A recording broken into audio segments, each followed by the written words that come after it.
Bonsoir. On est en train de vivre un regain d'intérêt concernant la conquête de la Lune. Depuis combien de temps vous avez constaté ce nouvel intérêt pour la Lune, 50 ans après le dernier vol d'Apollo? À l'élection de Donald Trump, il y a quelques années, il a décidé de ramener des Américains sur la Lune, donc du vol habité, hein, c'est vraiment le plus compliqué à réaliser, le plus coûteux.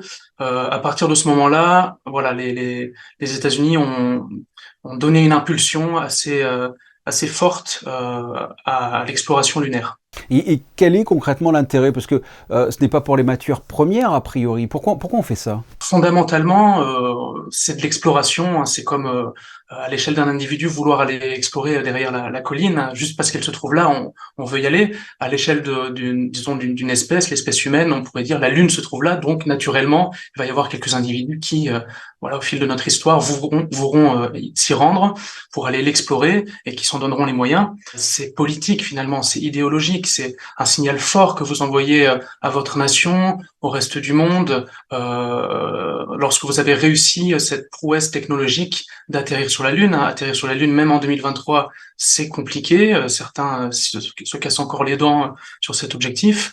L'Inde a réussi pour la première fois de son histoire. Elle a rejoint un petit club assez fermé, hein, de nations qui l'ont fait. Oui, ils sont quatre, je Les crois. États-Unis, voilà, c'est ça, l'URSS, les États-Unis, pour la première fois en 1966, avec des engins automatisés. Hein. L'humain, c'est arrivé un petit peu plus tard, en 1969, côté américain. La Chine en 2013 et maintenant l'Inde. Voilà, l'Inde peut dire nous avons réussi ce pari technologique, même si la mission est quand même assez modeste, il faut le dire, et à bas coût.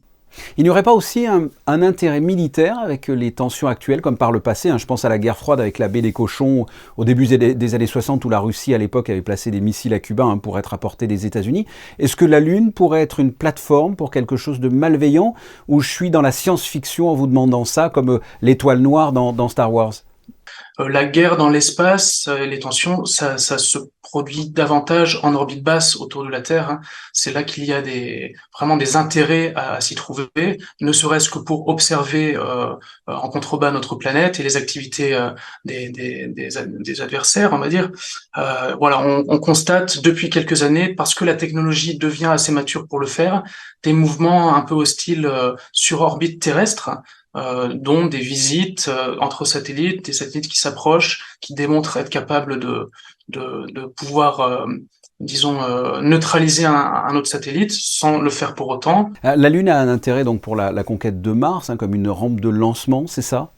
Effectivement, si dans un futur plus ou moins proche, vous êtes capable de synthétiser du carburant pour vos fusées in situ sur le sol de la Lune et d'y faire le plein, soit sur la Lune, soit en orbite lunaire, vous aurez un gain, voilà, un gain technique d'un point de vue gravitationnel pour repartir plus loin dans le système solaire et vers Mars. Ça, c'est encore à prouver. Hein. On connaît pas bien la cartographie du sous-sol lunaire. C'est d'ailleurs des objectifs un petit peu annexes, des missions qui vont s'y rendre dans les prochaines années.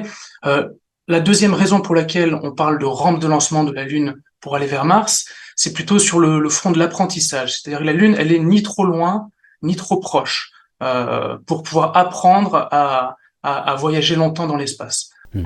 À qui profite concrètement cette reconquête lunaire? Je sais que du matériel de la NASA est construit en Italie, par exemple, il me semble. Même à Monaco, hein, la société monégasque Venturi a signé un contrat avec SpaceX pour la construction d'un véhicule se déplaçant sur la Lune, le rover Flex. À qui profite la reconquête?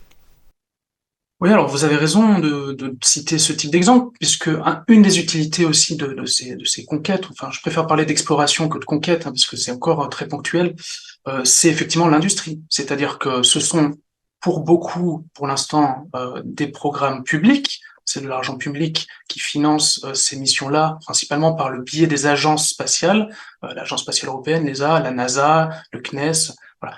Et ensuite, il y a, disons, un ruissellement vers certaines entreprises, vers l'industrie, qui va signer des contrats avec ces agences publiques.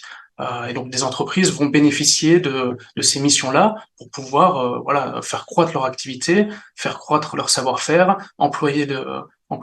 du personnel. Voilà, donc ça profite à l'emploi, hein, on va dire, et puis ça profite un peu aussi à la science. La science n'est pas la raison motrice principale de ces missions-là. Je pense réellement que c'est la politique et la stratégie. Mais in fine, la science s'invite à bord, puisque une fois qu'on a développé ces missions qui s'y rendent, il faut bien leur trouver une utilité. Et donc, vous avez des instruments scientifiques qui permettent voilà, de mieux cartographier la Lune, de mieux en apprendre sur sa composition, faire quelques développements, des démonstrations technologiques également. Voilà un petit peu comment tout ça s'articule. Guillaume Langin, merci pour cet éclaircissement. Merci à vous.